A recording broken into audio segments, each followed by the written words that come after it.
Et du football, tout d'abord la Ligue 1 et la défaite du LOSC samedi soir à Reims.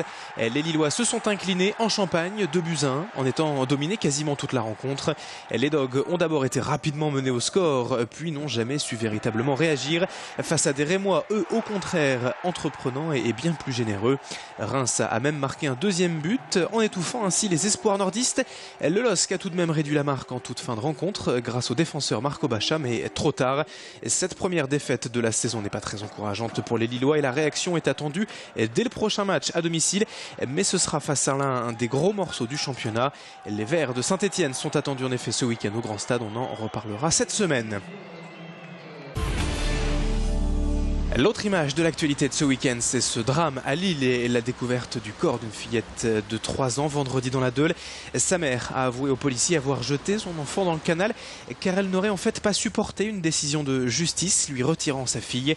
Cette femme âgée de 32 ans et habitante de Fourmies souffrirait de troubles de personnalité et vivrait comme une marginale. Elle a depuis sa garde à vue et ses aveux été hospitalisée à Lille sous contrainte mais devrait être auditionnée par les enquêteurs prochainement dès que son état de santé le permettra. En attendant, les résultats de l'autopsie samedi ont confirmé que la fillette était morte par suffocation et des analyses médicales supplémentaires ont été demandées. Comme chaque année, l'université de Shanghai a publié la semaine dernière son classement annuel des universités mondiales. Sans grande surprise, les universités lilloises sont absentes des 500 premières places et seules quelques facultés françaises se positionnent dans cette liste.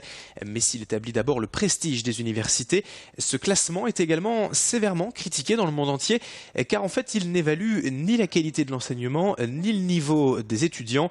Du coup, à l'université de Lille 1, les enseignants préfèrent dénoncer ce type de hiérarchie sans grande valeur à leurs yeux et surtout réducteur vis-à-vis de l'enseignement dispensé. Écoutez ainsi le sentiment de Claire Bornet, enseignante à Lille 1, jointe par téléphone. La qualité se mesure pas sur des indicateurs comme ça, construits de manière très arbitraire en fait. Le classement de Shanghai, ça a été briqué dans une université chinoise pour essayer de dire où est-ce qu'on voulait envoyer les meilleurs étudiants après, mais c'est pas des indicateurs qui ont forcément un sens pour tous les types d'universités. Donc moi, ça me semble pas dramatique qu'on n'y soit pas. Et en réponse à ce classement, certaines voix se sont déjà manifestées dans la région pour demander la fusion des 3 universités lilloises, ce qui ne convainc pas Claire Bornet. Si on pense que ça peut ramener un vrai gain en matière de qualité du service public rendu aux étudiants ou à la société en matière de recherche, on peut la faire, mais si on la fait uniquement sur des objectifs qui sont de monter dans le classement de Shanghai pour montrer une qualité par rapport à des standards qui ont un biais, ça n'a pas de sens et ça n'améliorera pas le service public que doit rendre l'université à la société française. Meublicity est un tout nouveau concept de location de meubles dans la métropole lilloise. Antoine, Florent et Antonio, 3 étudiants lillois, ont lancé leur entreprise il y a tout juste quelques semaines et proposent des meubles à la location de 6 mois à 5 ans en incluant le déménagement et l'entretien. Ils proposent même des packs complets avec l'électroménager et la vaisselle. Leur idée, c'est d'abord un constat d'étudiants, à savoir qu'il n'est pas toujours facile de trouver un appartement meublé pour une courte période durant les études. Aujourd'hui, ils disposent déjà d'environ 200 références exclusivement choisies en provenance d'usines de la région. Meublicity attend donc beaucoup de cette rentrée étudiante, la première pour l'entreprise. Explication avec Antonio Sansico, l'un des 3 cofondateurs. On propose vraiment l'ensemble des produits en location, donc aussi bien du mobilier que de l'électroménager ou du multimédia comme la télé. Donc on choisit en fonction de ses besoins. Nous, on a fait des packs en fonction des types d'appartements, donc pack studio, pack T2, pack coloc et T3.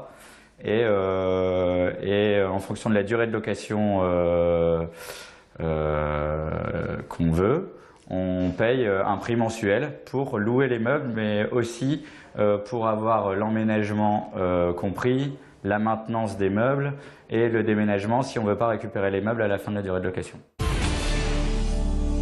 La Ligue régionale de football a installé sa tournée d'été pour 3 jours à Roubaix après avoir sillonné toute la région depuis plusieurs semaines. Les installations mobiles de la Ligue étaient donc ce vendredi au parc Bronde-Loire, ce lundi au parc du Nouveau Monde et enfin mercredi au stade Mertens. Beach soccer, défi foot, quiz, freestyle, battle ou foot dance. Voilà tout un programme prévu pour découvrir les facettes encore inexplorées du football. Toutes les animations sont bien sûr gratuites et ouvertes à tous, débutants, confirmés, les enfants, les adolescents, filles ou garçons et même les simples curieux. Tout l'univers du ballon rond qu'ont découvert Marion Bérard et Rémi Pagès vendredi à Roubaix, avec les explications de Xavier Fleury, représentant de la Ligue régionale. On intervient pour animer une journée complète, pour faire à la fois du foot bien sûr parce que c'est notre cœur de métier je dirais, mais également faire des animations avec des flash dances, donc des danses, des tirs radars, enfin quelques compétitions et il y a quelques lots à gagner du style des places pour assister à des matchs à Lille, à Lens, à Valenciennes, des petits gadgets pour chaque participant. Notre rôle c'est d'animer, la Ligue du Nord-Pas-de-Calais propose à l'ensemble des communes de la région d'être présent une journée et d'animer dans le cadre des centres aérés, des centres de loisirs sans hébergement, d'animer une journée festive tout simplement.